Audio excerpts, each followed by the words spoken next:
10 seconds. That's all it took for the heavens to open and soak me to the bone. A delivery guy stranded on a stranger's porch. Her simple question, "Can you stay until it stops raining?" wasn't just an offer of shelter. It was the unassuming first drop in a storm that would reshape my entire world. Welcome back to Hidden Love Stories, where we uncover the extraordinary in the ordinary. Today, it's not a tale of grand betrayal, but of a quiet connection sparked by a chance encounter and a shared moment of refuge. How often do life's most significant turns arrive in the simplest of invitations? If you believe in the magic of the unexpected, we'd love for you to subscribe and like this video. Your support helps us share these unique narratives of the heart. My name's Kyle, I'm 24, and I've been a delivery guy for a little over 2 years now. It started as a temporary job, something to get by, cover bills. College? Never saw the point. I always figured if I wanted something, I should go out and earn it. No debt, no waiting, just work, save, move forward. That's always been my thing. I live in a small rented house on the edge of town. 2 rooms, old wooden floors that creak, a heater that barely works. But it's mine, in a rented sort of way. Quiet, simple, I like living alone. My ride? A beat-up motor scooter. Not much, but it gets me where I need to go. Every day, I load up deliveries, packages, flowers, groceries, dog food. People usually greet me with a smile. I give one back. I like the rhythm, meeting strangers, seeing slices of other people's lives for a second, then riding off. Anyway, this one day started off like any other. Rain forecasted for the afternoon. The sky already looked heavy. A few stops left, one to an address in a neighborhood I didn't usually hit, kind of tucked away behind some big pine trees. I got there just as the first drops started tapping my scooter's handlebar. I parked, grabbed a small box, jogged up the steps, knocked once. The door opened. She stood there, barefoot on hardwood floors, blonde hair pulled back loosely, no makeup, wearing a light blue sweater that seemed made for rainy days. She must have been around 32, maybe a bit younger, but carried this calm, quiet kind of beauty. Her name wasn't on the package, just initials. I asked if she was expecting it. She nodded. I handed it over. She smiled, signed, paid. I turned to go, but by then the sky had opened up completely, pouring. One of those rains that soaks you in 10 seconds flat. I stood there, frozen, unsure if I should run for it or wait it out on her porch. Then she said, "You can come in if you want. Just until it stops raining." I hesitated. I don't usually do that. You deliver, you leave. But it was really coming down, like windshield wipers can't keep up rain, so I nodded. "Only for a minute," I said, trying not to sound awkward. She stepped aside. I walked in. It smelled like tea and wood polish. Simple place, cozy. A sleeping dog on a throw blanket near the couch. Soft jazz from a small speaker. She offered tea or water. I politely declined. "I'm good, thanks." "Just gonna wait a bit." I sat on the edge of the chair closest to the door, jacket dripping, trying not to make a mess. She sat across from me, smiled. "So, do you always get caught in storms? Or is today special?" she joked. I laughed. "Honestly, it's kind of my thing lately."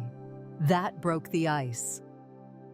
She asked if deliveries were all I did. I said yeah, that I liked it. She didn't judge, just nodded.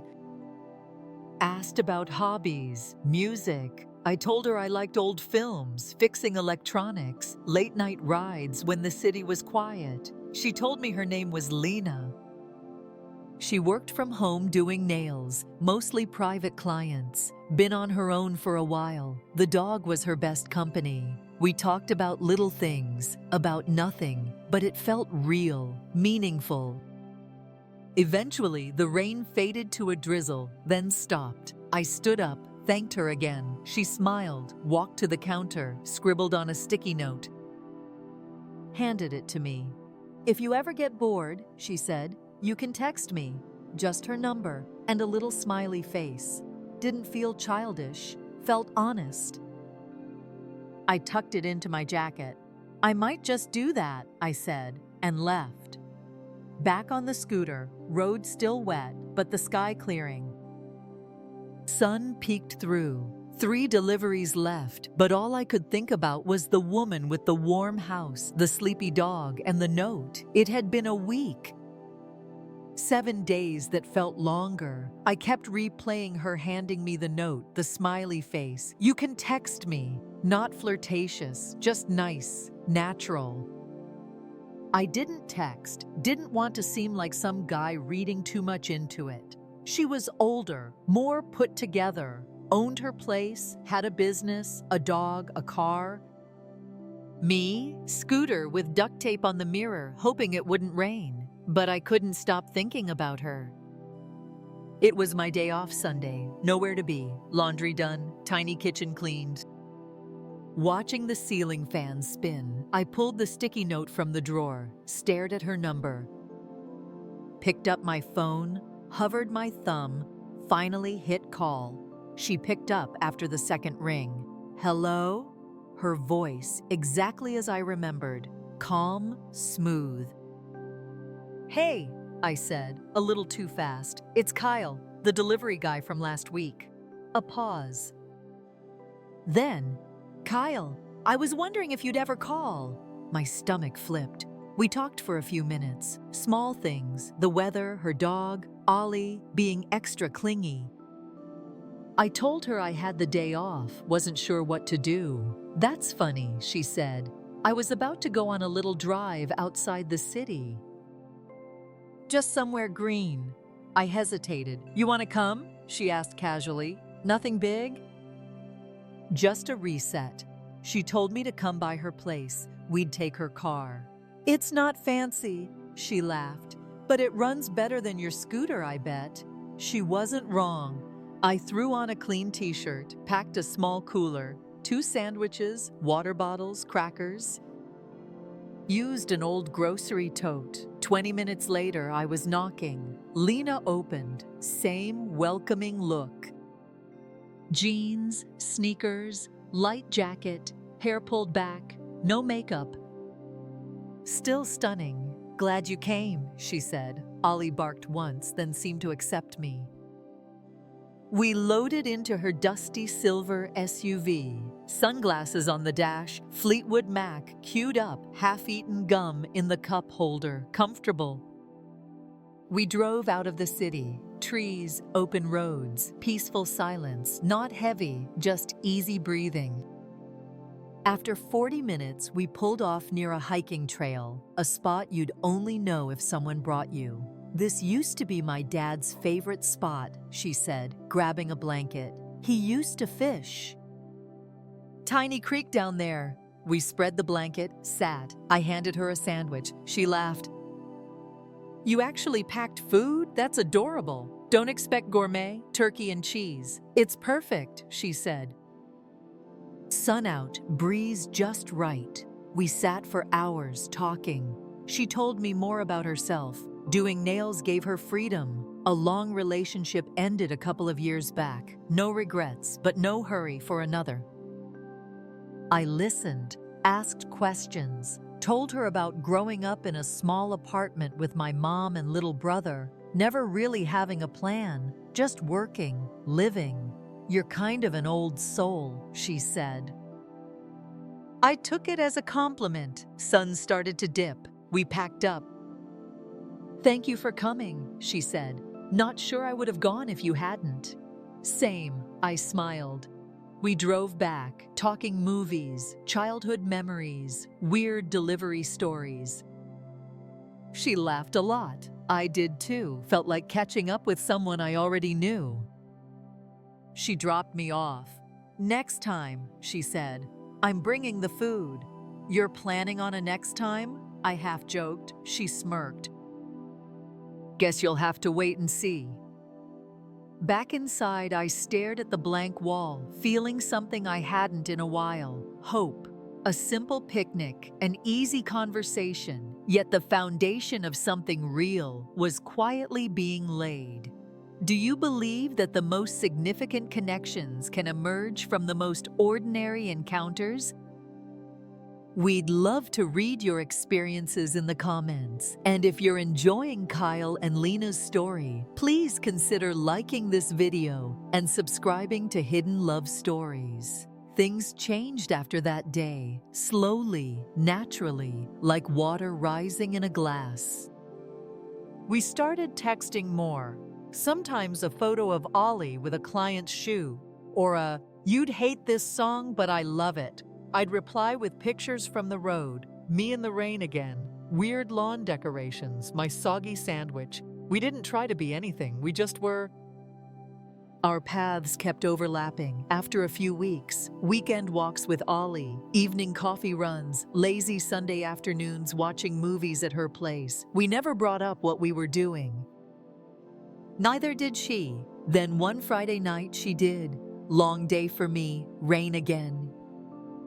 She texted, "You hungry? I made too much." I was microwaving leftover pasta but threw it back in the fridge and got on my scooter. She opened the door barefoot, sweatpants, old college hoodie, spoon in her mouth. Made it just in time. The soup's actually edible. Inside smelled like garlic and rosemary, tea lights flickering. Ollie sniffed me, went back to his spot. We ate on the couch, bowls on our knees, watching some cooking show. Power flickered, then out. Lena looked at me. "You break it?" I laughed. "Only deliver packages, not electricity." She lit more candles. The silence, absence of background noise made everything feel sharper, more real. She sat closer, looked at me a second longer than usual. "You know I wasn't expecting you to become part of my life, right?" I nodded. "I mean, you were just a delivery guy. A nice one, sure." "But still," I smiled. "And now?" She exhaled. "Now I don't know." "But I like it." I looked at her. Candlelight made her eyes softer. A vulnerability, an honesty I hadn't seen. Something inside me leaned forward before I did. We kissed, slow, gentle, familiar, like finally saying something without words. When we pulled back, she rested her head on my shoulder. "I didn't think I'd want this again," she whispered. "Not after the last time." "You don't have to rush anything," I said quietly. "I know, I don't want to overthink it. I just want to feel it. And that's what we did." From that night, things shifted. No grand declarations, no labels. We just kept living, a little closer, more intentionally. She'd drop by my place with takeout. I'd show up with flowers from a roadside stand. Sometimes we'd just talk, then go back to our own evenings. Easy, meaningful. A couple of months passed. Seasons started to turn, days shorter, but time with Lena felt longer. One evening, walking Ollie, wind chilly, sidewalks littered with leaves, she slipped her hand in mine. "You cold?" I asked. "No," she said, "just wanted to." That was the first time I realized I wasn't just falling for her, I already had. And the way her lips curled slightly, not looking at me, I knew she felt the same. Still, a quiet hesitation. We hadn't talked about what this meant. The future, the age gap, 24 and 32, what people might think. But we didn't need to yet. It was about this. Two people walking slowly, crunching leaves, nothing to prove. We just were. And it felt exactly right. It had been about a year since I delivered that package. Still working deliveries, still in that creaky house, though mostly at Lena's now. Her place felt more like home because she was there. We never had a big talk about what we were. We cooked together, fed Ollie, argued about what to watch. She'd leave notes in my jacket. I'd fix things around her house. A quiet rhythm. Real. She hinted at me moving in. You know you spend more time here.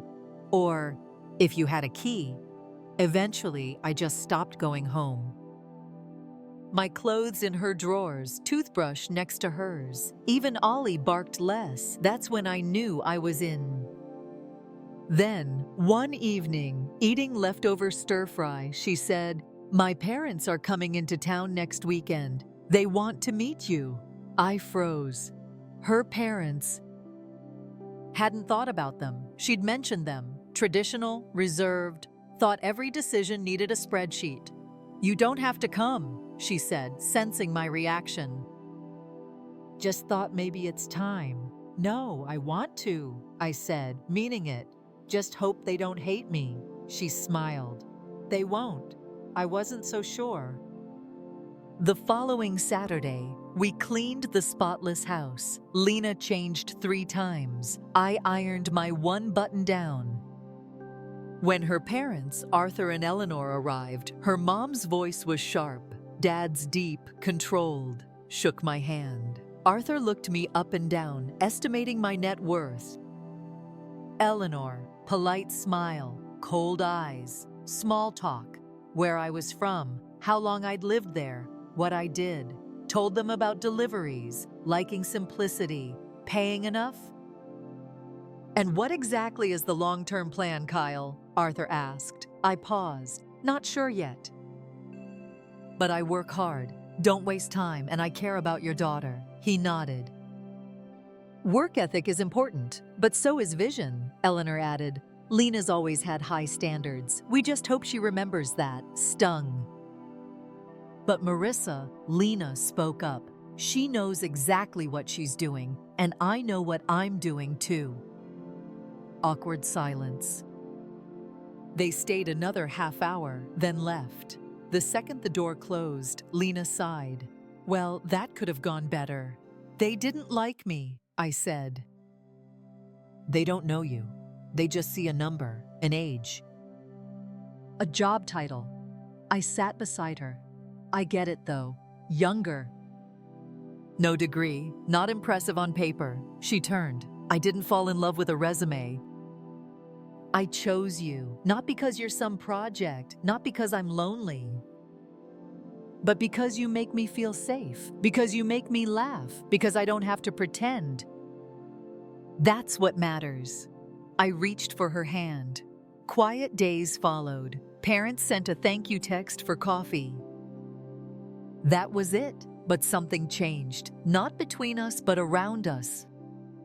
We were real, with pressure, expectations, people who didn't understand, and we still chose each other.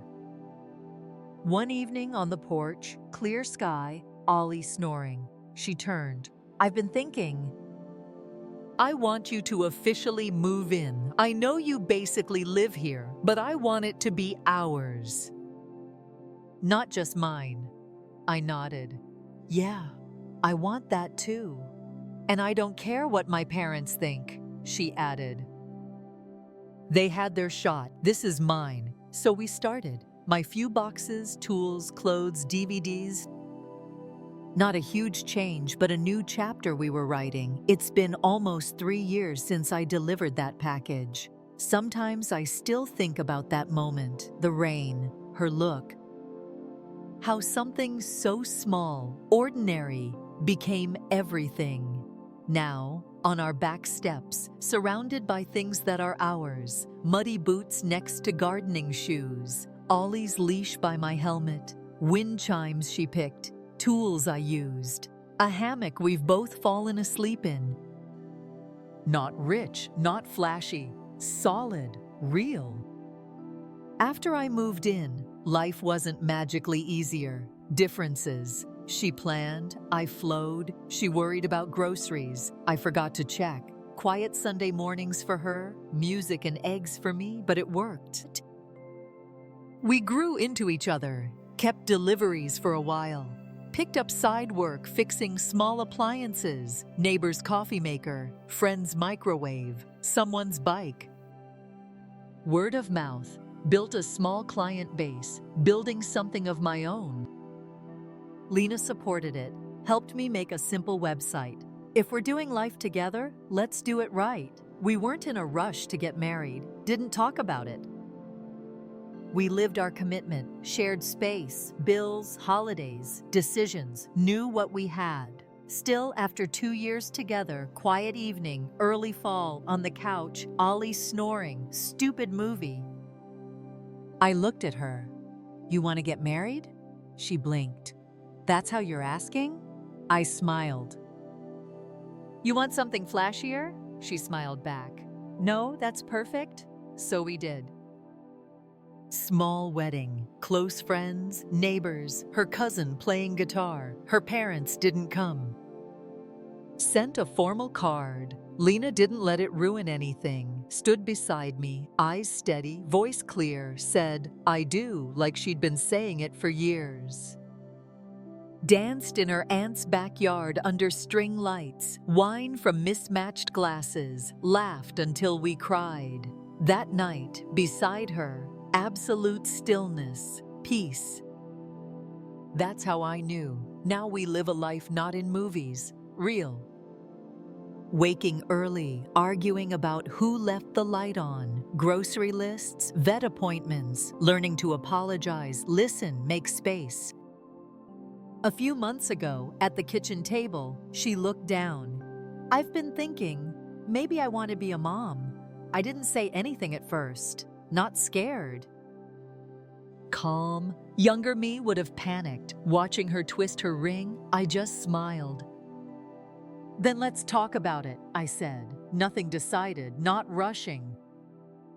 But talking, dreaming, together. Looking back, I thought life only started once you figured it out. Plan, degree, career. Now I know.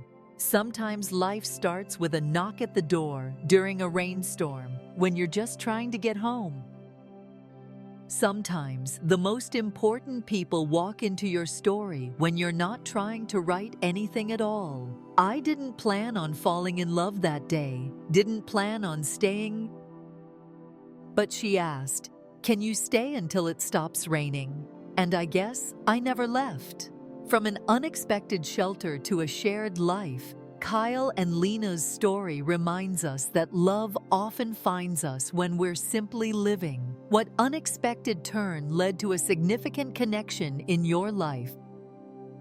We invite you to share your own hidden love stories in the comments below. Please subscribe and like if this narrative touched your heart. Thank you for being with Hidden Love Stories.